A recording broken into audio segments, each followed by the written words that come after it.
एक बार की बात है, गौतम बुद्ध अपने शिष्यों के साथ बैठे हुए थे और उन्हें कुछ समझा रहे थे। बुद्ध के सभी शिष्य बड़े ध्यान से बुद्ध की बात सुन रहे थे। बुद्ध और उनके सभी भिक्षुओं ने देखा कि एक आदमी बहुत तेजी से उनकी ओर आ रहा है और वह आदमी बहुत गुस्से में है और कुछ बड़बड़ा रहा है। उस व्यक्ति को देखकर गौतम बुद्ध के कुछ शिष्यों को लगता है कि वह कुछ बुरा करने के लिए आ रहा है। इसीलिए गौतम बुद्ध के दो शिष्य दौड़कर उस आदमी के पास चले जाते हैं और उसे रोक लेते हैं। वह उस व्यक्ति से पूछते हैं कि तुम कौन हो और तुम्हें किससे मिलना है।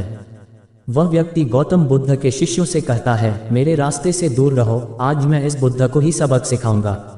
उस व्यक्ति की बातें सुनकर गौतम बुद्ध के शिष्य उस व्यक्ति को शांत करने की कोशिश करते हैं, लेकिन वह व्यक्ति शांत नहीं होता है। बुद्ध उस आदमी को देखते हैं और मुस्कुराते हैं। फिर उन्होंने अपने शिष्यों से कहा कि मेरे प्यारे भिक्षुओं, उसे मेरे पास आने दो क्योंकि वह मुझसे कुछ कहना चाहता है। बुद्ध के भिक्षुओं ने अपनी आज्ञा का पालन करते हुए उस व्यक्ति के मार्ग से हटाया।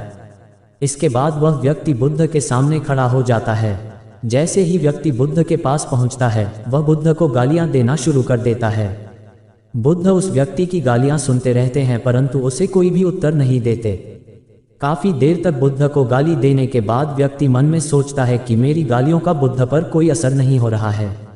तभी उस व्यक्ति का गुस्सा और भी बढ़ जाता है और वह व्यक्ति बुद्ध पर थूक देता है।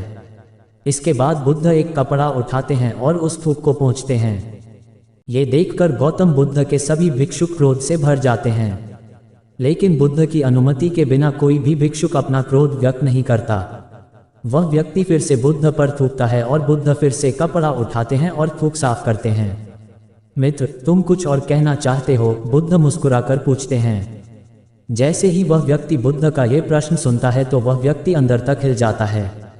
फिर वह व्यक्ति बुद्ध को कोई उत्तर नहीं दे पाता और तुरंत वहां से चला जाता है। बुद्ध के सभी भिक्षुओं के मन में यह सवाल उठता है कि उस व्यक्ति ने बुद्ध का इतना अपमान किया, लेकिन बुद्ध ने उस व्यक्ति से ऐसा क्यों कहा और क्या वह कुछ और भी कहना चाहता था। सभी भिक्षुओं में से एक भिक्षु बुद्ध से पूछता है कि आपने उस व्यक्ति से ऐसा क्यों कहा और क्या वह कुछ और भी कहना चाहता है, जबकि साफ था कि वह शख्स यहाँ कुछ कहने नहीं आया था बल्कि आपका अपमान करने आया था। वह व्यक्ति बुद्ध का अपमान करके अपने घर तो चला जाता है, लेकिन पूरी रात सो नहीं पाता है। उसके मन में सिर्फ यही प्रश्न घूमता रहता है कि मैंने बुद्ध का अपमान किया, उन्हें गालियां भी दी, फिर भी उन्होंने मुझसे यह क्यों पूछा कि क्या मैं कुछ और कहना चाहता हूं, जबकि वह उनका अपमान करने गया था। अगले दिन वह व्यक्ति सुबह जल्दी उठकर बुद्ध के चरणों में लेट जाता है। बुद्ध के सभी शिष्य ये देखकर आश्चर्यचकित रह गए कि जिस व्यक्ति ने कल बुद्ध का अपमान किया था वह आज रो रहा है और बुद्ध के चरणों में पड़ा हुआ है। बुद्ध उस व्यक्ति को उठाते हैं और उस व्यक्ति से कहते हैं, मित्र, क्या तुम कुछ और भी कहना चाहते हो? इसी बीच बुद्ध के एक भिक्षु ने बुद्ध को टोकते हुए उनसे पूछा, बुद्ध, कल जब यह व्यक्ति आपका अपमान कर रहा था तो आपने भी यही कहा था, क्या आपके पास कहने के लिए कुछ और है? और आज यह व्यक्ति आपके सामने रो रहा है, तुम अभी भी यही कह रहे हो, इसका क्या मतलब है? बुद्ध, कृपया हमें समझाइए। बुद्ध ने कहा कि शब्दों की कमी है।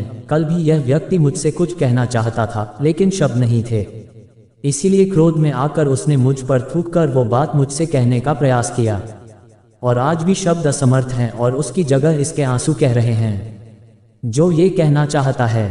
उसके बाद वह व्यक्ति बुद्ध से कहता है कि बुद्ध, मुझे क्षमा कीजिए, मैंने आपका अपमान किया है। बुद्ध कहते हैं कि तुम्हें क्षमा मांगने की कोई आवश्यकता नहीं है, क्योंकि तुमने ही क्रोध किया है और उसका दुख भी भोगा है। इसमें तुमने दूसरे किसी को क्या नुकसान पहुंचाया है?